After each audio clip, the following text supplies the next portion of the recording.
Join us on Geek, Blurb, the show you can't ignore. Wayne and Kevin diving deep into all things galore.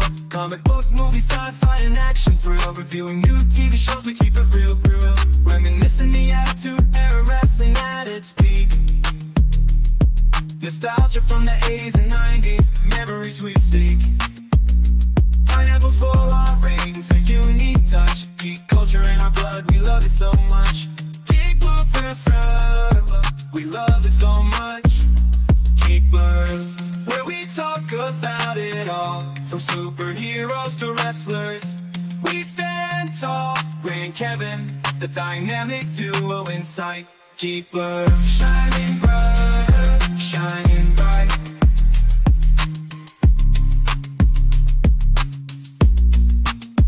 Did you hear about Pluto? Let's mess up right. Geek Blurb, taking you on a nostalgic flight. From movies to TV, we cover it all. Join us every week, we'll have a ball.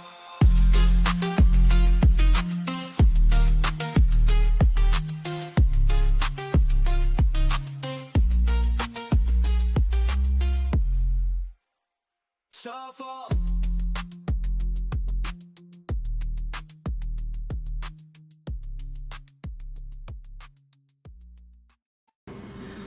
Welcome everybody to our very first YouTube live stream. Yes. See how this plays out. But we are going to be reviewing Deadpool and Wolverine. Full spoilers. Yes, sir.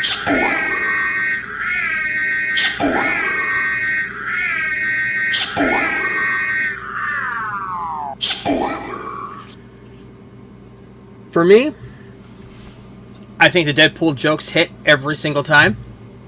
I thought it was very funny. They put a lot of work into this.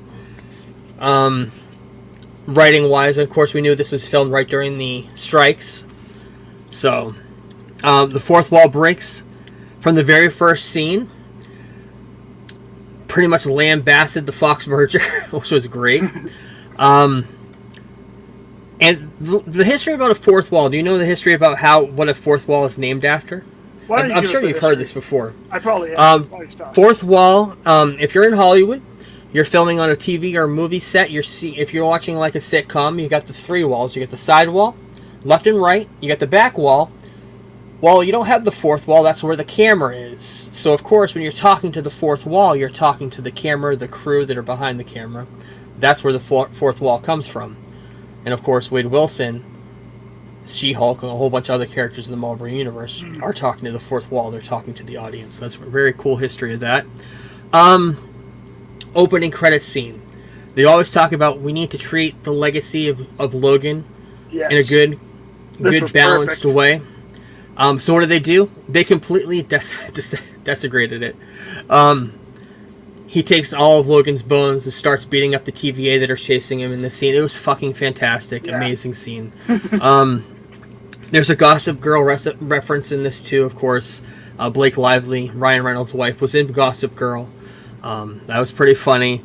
But the movie, we always talk about the fourth wall breaks in the first two movies and what he does. And this movie takes it even further with the MCU, of course, and Logan. And also talking about all of the recent Marvel failures of the multiverse.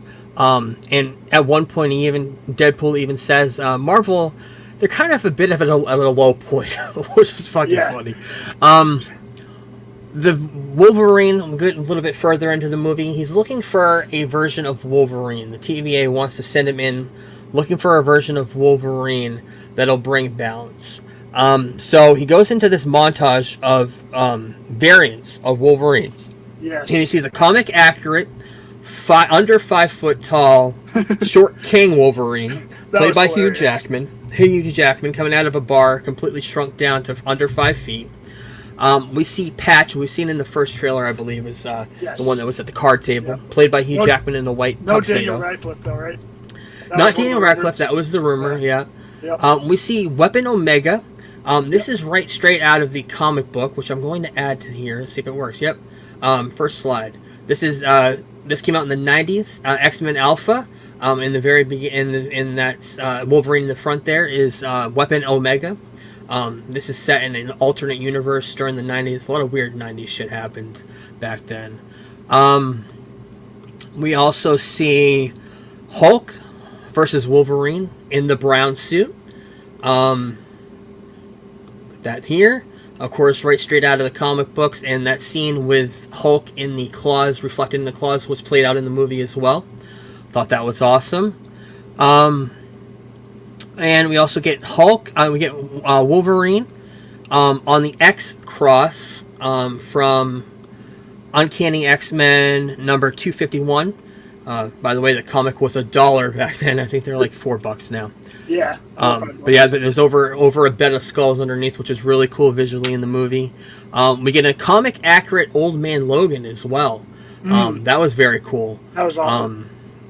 To see that, because of course we didn't get that in Logan, but we knew it was based off of that comic book series. Yeah. But the biggest cameo in this whole entire sequence, which we have a lot to talk about and unpack here, was Henry Cavill's huge cameo as Wolverine, as Deadpool names him. You say welcome to the MCU, we won't do you like the guys did down the street or something like that. Yes, that's the exact line, yep. Yeah, but it was brilliant. The DC digs were brilliant. I mean, just having him in there, of course, that was a fan casting ever since he's been fired from DC, so it was brilliant on every level. But this movie was a love letter, comic book movies, love letter to the Fox universe for sure. Yep. But the things of note, we're going to note a couple of things about this. Wolverine, not a fan of the Avengers in his universe. The Avengers are a part of his universe. Also, the TVA calls that Wolverine of Logan an anchor being of that universe, the kind of the face of the franchise, in other words.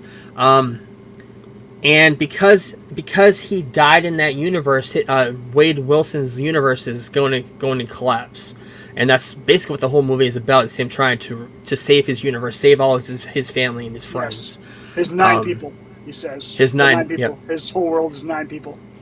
Yep. But who is the MCU's 616's version? Is it Tony Stark, because he died in Endgame?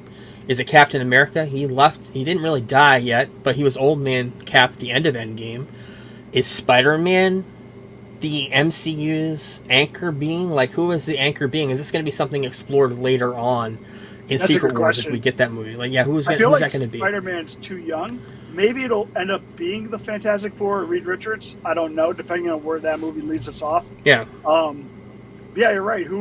I think Spider-Man's a little too young. I don't see a lot of them taking orders from him as far as being like the leader. Who their anchor being could be. Reed Richards, maybe Cap. What's his name? Falcon, maybe. Yeah, maybe. But I don't know. None of them are as beloved as None of them are as beloved Tony as Stark. Yeah. Right. Like when Tony Stark's died, you figure 616 would be happening. The same thing would happen. Like, but he did say the universe. It takes about 10 years for a universe to collapse or something like that. So maybe it is. Maybe that's the whole reason Secret Wars happens. We don't know. We'll have to wait and see. Also, there's a scene when Wade is at the TVA. He's watching videos of past events in the MCU, and he sees a video of fast forward of Thor standing over Loki. I mean, the scene where he in the second Thor movie, Dark World, right? Yeah. But they replaced Loki with Deadpool, and Thor's crying over him, and Wade asked the TVA agent Paradox, why is Thor crying? And he's kind of caught up on that throughout the movie. Like, why is Thor crying? Is that going to happen in the future? What's happening? And that's kind of got me caught up too. Are we going to be seeing that scene play out in Secret Wars? We'll have to wait and see. Secret Wars or Thor 5, if they ever announce it or whatever. Yeah, it could be coming up soon. And he was real interested in that too, where he's like, I'm being hugged by Thor. Yes. Yeah, right. There's a great Will Smith, keep my country's name out of your fucking mouth joke. Yes. Which was great. Deadpool's Loki Season 2, Episode 5, Fourth Wall Break was great. When they bring up Goliath, who is the big smoke monster in the void. There are multiple Punisher jokes as well, being multiple characters actors have played that character. But the void, we talked about it. We'll talk about it a little bit here, but we do see some little bit glimpses of characters and things from Marvel Universe throughout the land. Of course, in the trailer, we've seen the 20th Century Fox logo. Yeah. We already knew that was there. That's kind of where the dump of everything is going. Early set photos were about that, too. And early set photos, too, yep. Early set photos. But we do see Thor's original comic book helmet, which we haven't seen in the film. Also, 1940s comic Captain America's shield. We see a helicarrier. We see a fantastic car. One of the bad guys is driving that. We see the Red Skull's car from Captain America: First Avenger. But the characters that we see in the Void, now these are all kind of rebellious, bad villains, you could kind of say. We got Pyro, we've seen in the trailer. Sabretooth, we've seen recently in the TV ads. We see Juggernaut, played by a different actor. Toad, Psylocke, Azazel from First Class, Lady Deathstroke from X2. So it's a lot of nods to the whole entire X-Men franchise, pretty much. There's a scene where Deadpool's in a car. We'll talk about that car scene in a minute, but there's a scene when he's in the car with Wolverine, and he does the Spider-Man web shooter. Yes. Which Spider-Man can't be in the movie. They don't have rights to it, but it's just kind of their way to have a nod to Spider-Man. Of course, that's what everybody wants to see is Deadpool and Spider-Man. Pew, pew, pew, pew. Yep. And Wolverine's getting pissed off at him. But the car fight scene there's a scene in this car. In the beginning of the movie, you find out that Wade kind of gave up his superhero powers, or superhero-ness, and became a car salesman with Peter. And he's selling cars, and he's in this one car in the Void, and they're driving it around. And they're hitting the radio, they're beating each other up, and Grease's "You're the One That I Want" plays after this big, huge, bloody, slice him and dice him scene. And towards the end, it lasts all night, and the next morning, Wolverine has wrapped Wade completely up in seatbelts. Yes. There's blood all over the car. Windows are knocked out. Huge brawl. It was awesome. At one point, Wade says, "I'm Marvel Jesus. MJ, if you're nasty." I thought that was hilarious. We'll get into some of the cameos in a minute. I should have put that down there. But there's also a sling ring, which I brought up last week, which has a time stone and reality stone. Cassandra Nova said it's from an amateur magician. We're thinking it could be Strange, but it could be any member of Carmitage, whatever that is, in Doctor Strange world. Logan now wears a costume since the divorce to hide his dad bod. I thought that was pretty funny, and that also is a nod towards the end when the costume comes off and you see his abs. And at the very end of the movie, it's going to go forward a little bit, but Wade and Wolverine are sitting on a sidewalk eating shawarma, and he says to Wolverine, the Avengers, they discovered shawarma. And it really did make it a lexicon in geek culture and throughout pop culture at the time. Yeah. But so let's talk about what everybody wants to talk about are the cameos in this movie. The ones that matter. Very beginning of the movie, we see Happy Hogan. Wade Wilson goes back to Earth 616, which is the main MCU universe. May 14th, 2018. It was just a few days before the snap. So Happy Hogan's sitting in probably Stark's mansion or somewhere, being his secretary. And he has a meeting with Wade. Wade wants to become an Avenger. Yes. And throughout this office, we see a whole bunch of Marvel Easter eggs from Iron Man. Of course, Iron Man's still alive. We see Iron Man helmets. We see the Captain America shield from Iron Man 2. We see the cards from Avengers that Coulson has Captain America on them. But we also see a picture from Homecoming of Tony Stark with a picture of Spider-Man blocked out because, again, they can't show Spider-Man. But they do put the helmet from Iron Man 2. You remember the kid that has the Iron Man 2 in Iron Man 2 that has he puts the hand up and he has the Iron Man helmet? Yep. During the big battle at the end, and everybody says that's Peter Parker when he was a everyone kid. was speculating, yep. Well, they put that same Iron Man helmet right in front of the picture of Peter Parker, kind of as a nod without having Spider-Man in it. I thought that was really cool. And at the very end, he mentions, where's the big guy? Mentioning where's Tony Stark. Yes. And he says, I guess he's joking about not being able to afford the cameo. Very funny. Of course, that was the beginning of the movie. It was a missed opportunity. I think if he had met Tony Stark in the hallway or in an after-credit scene, it would have been great too, but it didn't happen. Really cool, yeah. It would have cost him a lot of money to have him in there. But it would have. But they get to the Void. They're sent to the Void by the TVA because Deadpool and Wolverine are not doing what Paradox sent them to do, is to get this Wolverine, who he thinks is a fuck-up Wolverine. And they send him to the Void, which if you've seen Loki 2, that's where all the trash go. Yep. And the very first person that they meet when they get there is a masked figure. And the mask comes off and it reveals Chris Evans. Yes. We've heard rumors he was going to be in this movie. And Deadpool thinks it's Captain America. But yeah, he's like, oh, yeah, Captain America. Say it. Say the thing. He's thinking he's going to say Avengers Assemble. And all of a sudden he says, flame on. Yeah. Turns into a Human Torch, right, and has his Fantastic Four costume on. Great. Not, of course. We knew that was going to happen. Deadpool starts to say it with them, and he's like, Avengers are what the fuck? Yep. A lot of great moments like that, yeah.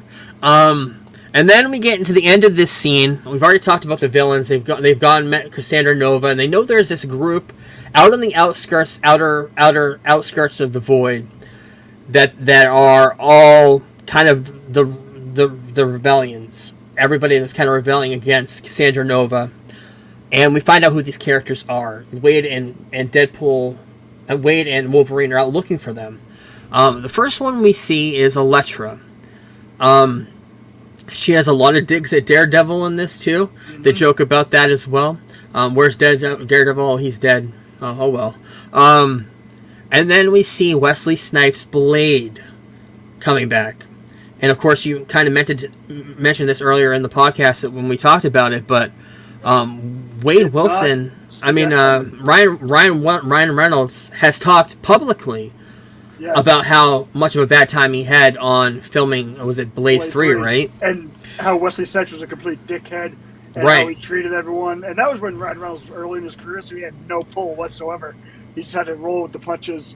And it looks like Wesley needed to get out of his tax situation again and needed the extra money, and decided to come back as Blade and patch things up with Ryan. Yep. But yeah, it was awesome to see him come back. He and of course, I mean, you have this is a love letter to the Fox universe. I'm the one and only Blade you'll ever see. And then he looks at the camera. Yep.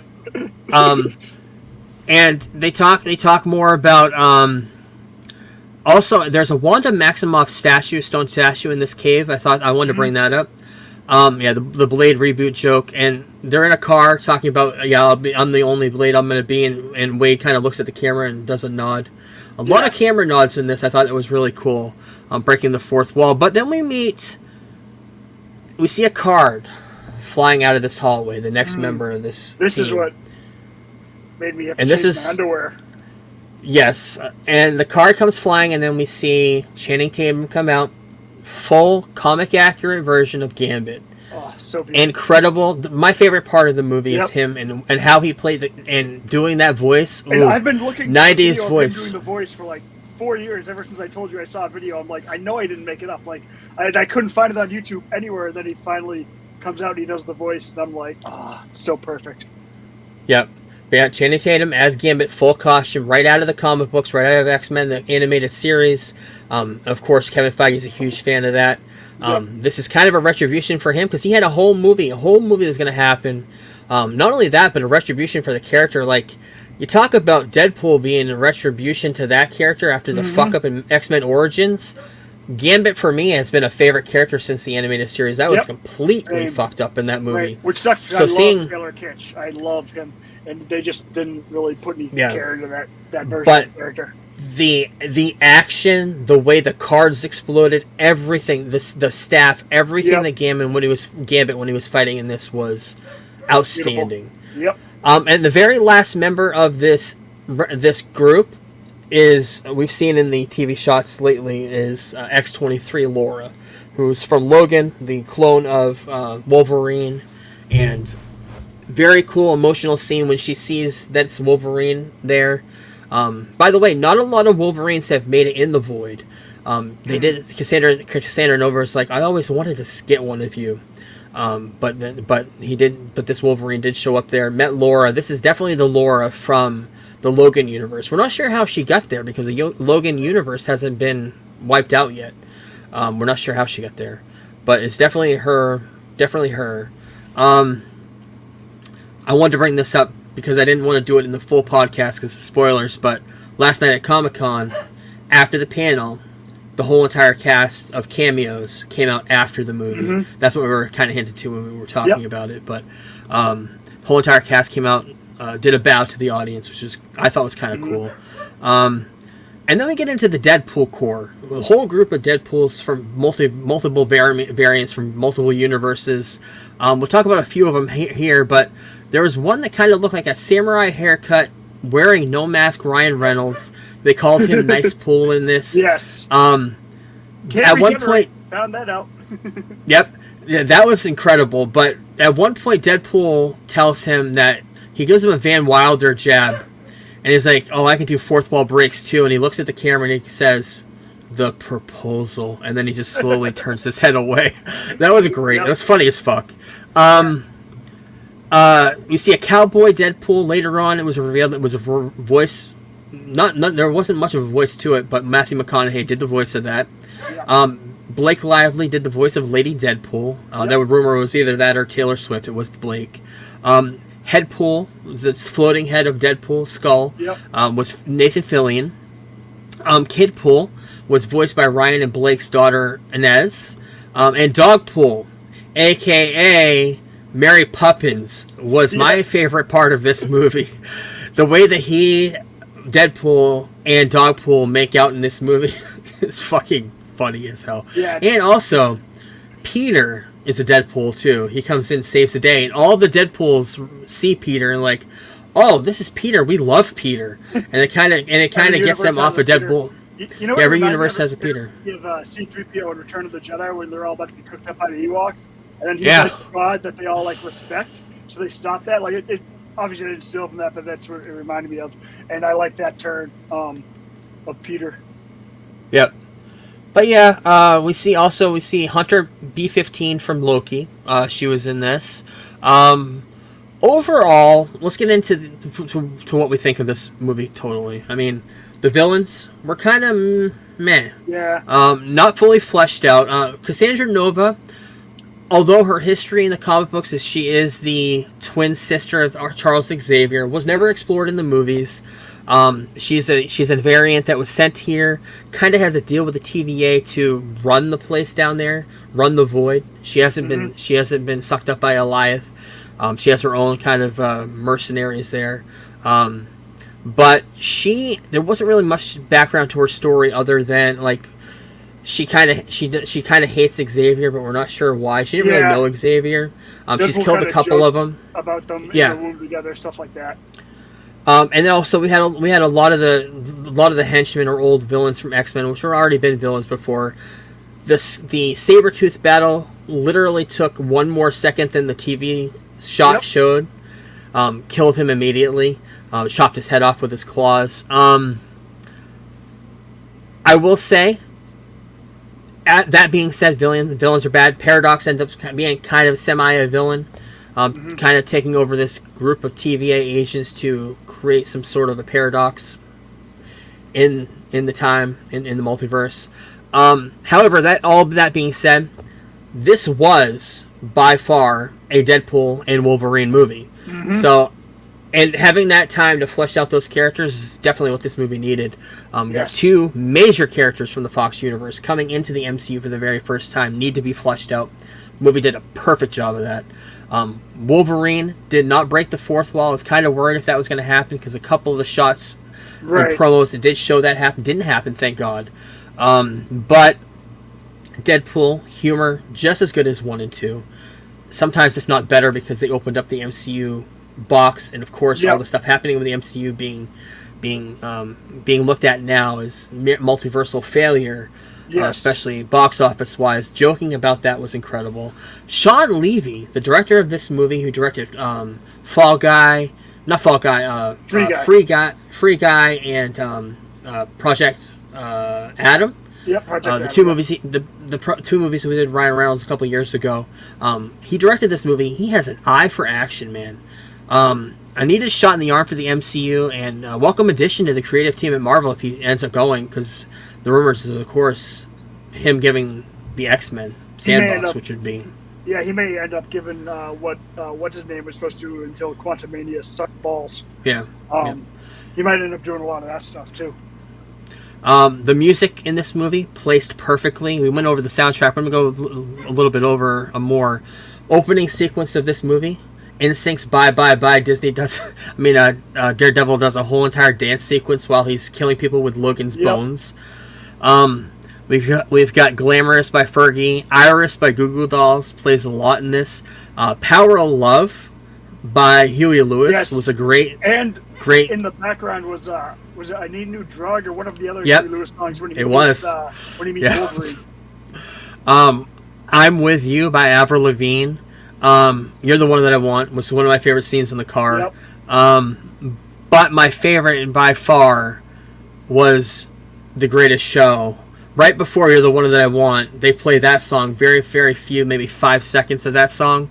And of course, that's Hugh Jackman doing that song in the movie, so it's very cool. At the very end, they play Good Riddance, Time of Your Life. We'll get into that in the after credits and mid credits scene. But we'll get into it right now. Actually, I have it next in the notes. But one final pop culture hit to the jugular in the mid credits scene. We see a montage of the X-Men of past, starting way back with Blade and going all the way up to X-Men Apocalypse, X-Men Dark Phoenix. With Time of Your Life playing in the background, and I know you know this, the Seinfeld finale that was played during the montage at the end of that too. So it's kind of a nod to pop culture nod at the end of this too. It wasn't just like shots from the movie too. It was like all the backscene stuff that you would see on the DVDs. Behind the scenes. Very cool. Scene stuff, which was awesome. Ryan Reynolds talking about playing Deadpool during Wolverine Origins, how much he liked the character, and then of course we all know what happened with that. But and the very end, after credit scene, now, in the beginning of the movie, they meet up with Chris Evans, and Chris Evans is talking shit about Cassandra Nova, but not really talking too much about her.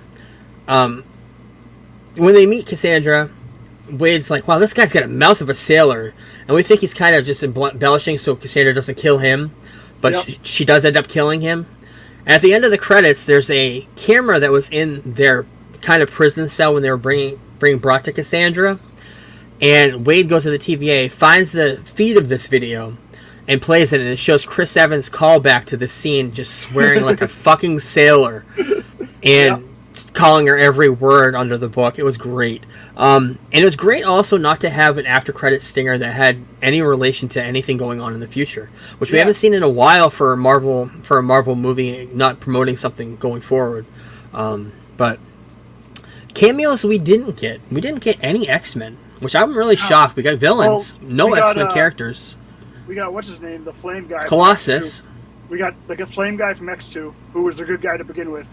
But none of the actual members, no actual members of the X-Men is what I'm talking about. Like, I figured there was a mention of, we're gonna wait till the third act flashback to get kind of the history of why Wolverine is such a bad guy in this universe, or why everybody in this universe hates him, and what happened. We didn't get that flashback. I thought maybe he would find the bodies of the X-Men or something. Surprised, we never really learned. And also, we didn't talk about that, but Wolverine in his universe was a drunk. He wasn't there when the X-Men died. Weird, because I thought Wolverine couldn't get drunk, like he regenerates his life. So that's like something that kind of threw me off, because I believe it was in one of the other X-Men movies. It might have been Origins. So they might have been just not paying attention to that. But I feel like he was drinking once. He just like can't get drunk. Like Superman can't get drunk. Wolverine, I always thought couldn't get drunk, but apparently he can. Well, in that universe especially, because when he was drunk, he wasn't there at the X-Mansion, and the humans went and revolted against the mutants and ended up killing all the mutants, and he wasn't there to save them. And then he went rampage. You find out later in the movie, he went rampage and killed not only the ones that killed the mutants, but he ended up killing some innocent people too. So he's kind of looked at as Messiah in his universe. That's kind of why Paradox is like, this is not the Wolverine we need to bring balance. We need an actual, any other Wolverine would have done, but this one is the worst one you could have picked.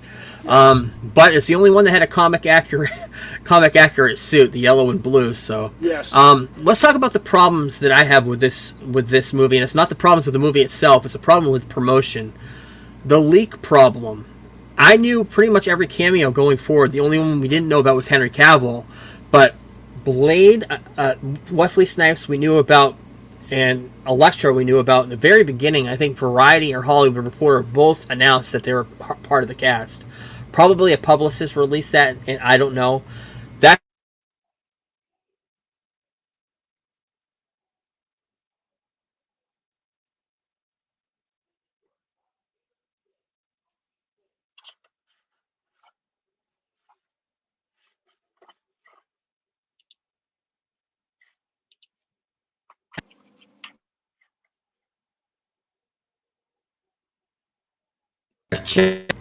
Well, apparently, Hello? now you're back. You just completely phased out on me there for a minute, but I can hear you now. You hear me now?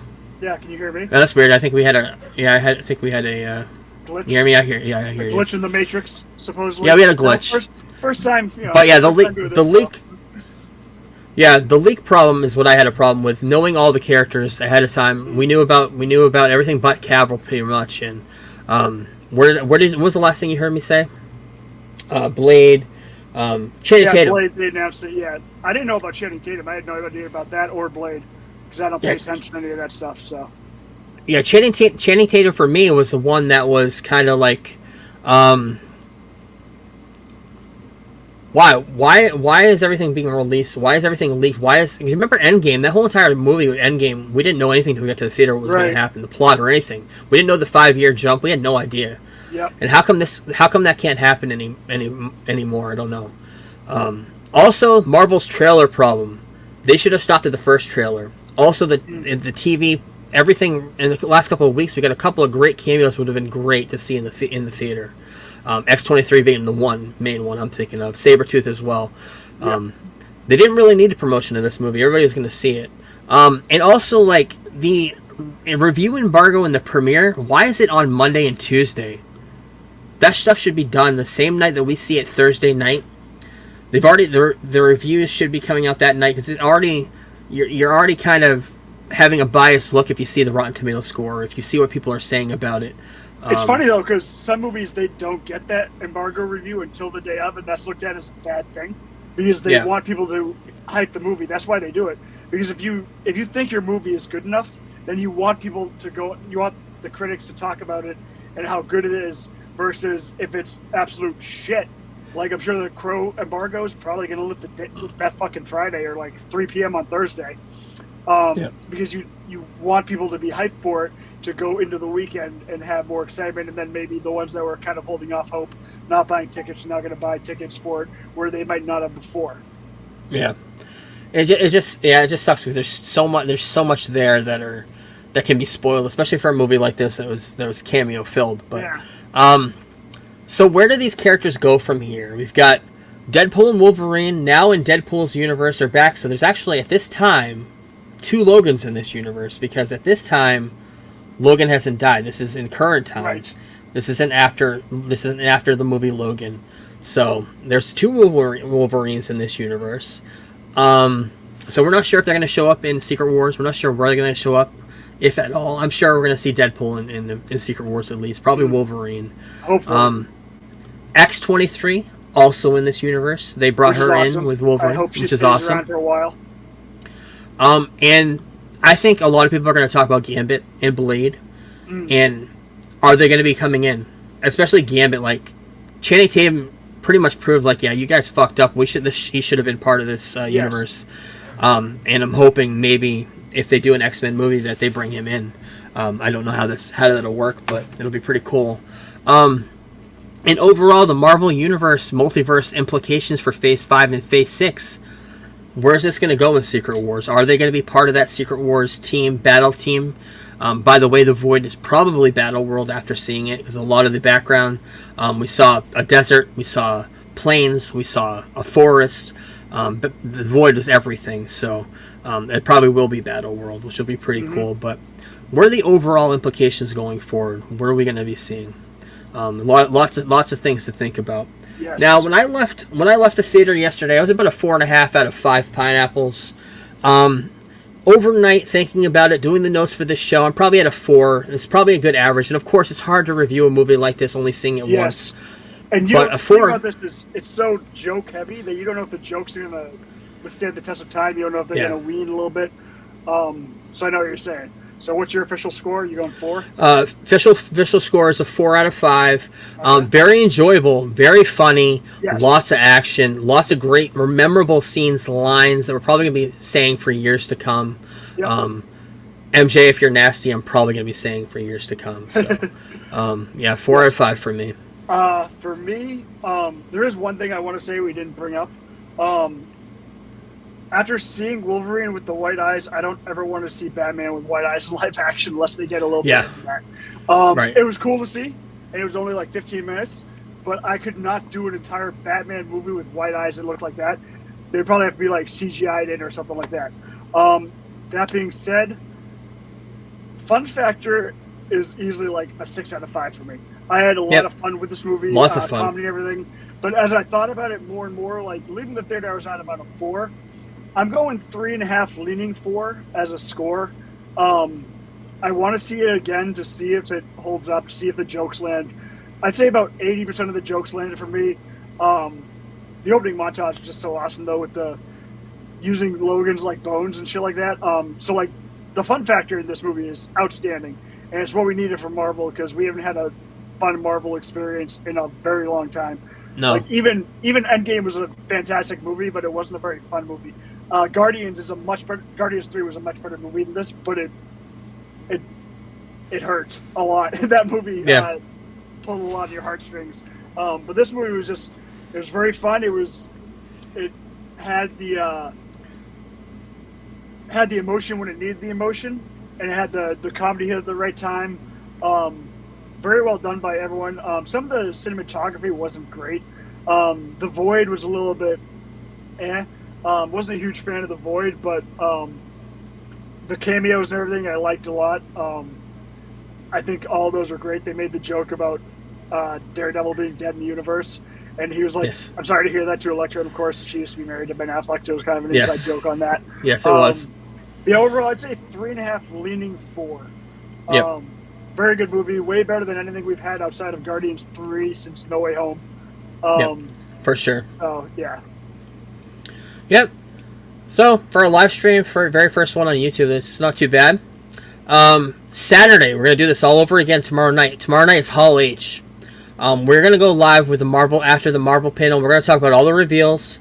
We're probably not going to get a lot of TV stuff, because I think they're going to save that for D23, but we're going to get a new Marvel slate tomorrow for new movies, and a lot of it's new dates. Fresh for me, because I'll be working all day, so Ray will be breaking the news to me. I want to get my live reaction, so don't send anything to me during the day. Let's just do it live, and if I see something, that's perfect. I can see it. But we'll do that. We're going to be live on live on YouTube. Can't do Facebook because for some reason the page just can't be live, but we'll definitely do YouTube. Zuckerberg. The Deadpool and Wolverine road to Deadpool and Wolverine has been long and hard. Next week we're taking off. We're coming back the first full week of August, and we're going to start off with a show and tell. Also, we're going to have 2 episodes of House of Dragons, including the finales. We're going to talk about the last 2 episodes of House of Dragons when we come back. We're going to get into the Dexter Watch 2024. We're going to talk about Season 8 and New Blood. Hopefully we'll get into that. There's a new documentary on Netflix all about the boy bands of the 90s. And Lou Pearlman and all that stuff. That's out called Dirty Pop. It's on Netflix. I'm going to watch that. We'll talk about that. Also on August 1st, on Prime, is the new animated series Batman Caped Crusader. The spiritual successor to Batman in the animated series from the 90s. So we're going to talk about that. 10-year anniversary of Robin Williams passing. We're going to do a retrospective on him. It's also the 10-year anniversary of Volume 1 of Guardians of the Galaxy. We're going to talk all about that a little bit. We talked about Guardians briefly like last year, so we're going to bring that up again. I will be talking about Rebel Moon, probably, more than likely, if I get to watch all 7.5 hours of that shit. Yep. Next Friday, Trap comes out. I don't know if we're going to go to the theater and see that or not. The Trap with M. Night Shyamalan. Twister's out too. So. It does, unless the reviews are amazing, which is an M. Night Shyamalan, so I highly doubt it. It's going to be 50%, I bet. But the month of August, we have a lot of shit. Well, first of all, we're going to start our comic reviews. We're going to do it this month. We have so much stuff going on. Woman of Tomorrow. I'm going to be reading that. We're going to break that down. We're going to start that very first comic book. You did get the deluxe version. I saw James Gunn posted I saw James Gunn posted on his Instagram. That's very cool. August 8th, Umbrella Academy, the final season. I can't wait for that. That's going to be on Netflix. Borderlands, the movie. I believe it's coming out on Prime too, but I'm not sure. But that's on the 9th. Tales of the Teenage Mutant Ninja Turtles, another show based off the new animation that came out with Seth Rogen. It's going to be on Paramount, a TV show. August 9th through the 11th is D23. We're going to have more follow-up to tomorrow's Hall H panel there from Marvel. On the 15th, I know you're into Bel Air, the new reboot of that. I still got Fresh Prince. 2, but that comes out in August 15th, yep. I gotta catch up on that. All right, cool. Before Deadpool, we saw the new trailer to Alien Romulus, which looked fucking great. Shit. That comes out on August 16th. The Crow remake comes out on the 23rd. Only Murders in the Building, brand new season 4, comes out on the 27th. 29th, we have Terminator 0 coming out on Netflix, the anime version of Terminator. And finally, the end off the month on the 29th, Rings of Power Season 2, Lord of the Rings coming back. New trailer today looked amazing at Comic-Con. So, thank you everyone for joining our live stream. And thank you everyone who listens to this in podcast form. And we will talk to you tomorrow, and we'll talk to you in a couple weeks. Peace. Peace.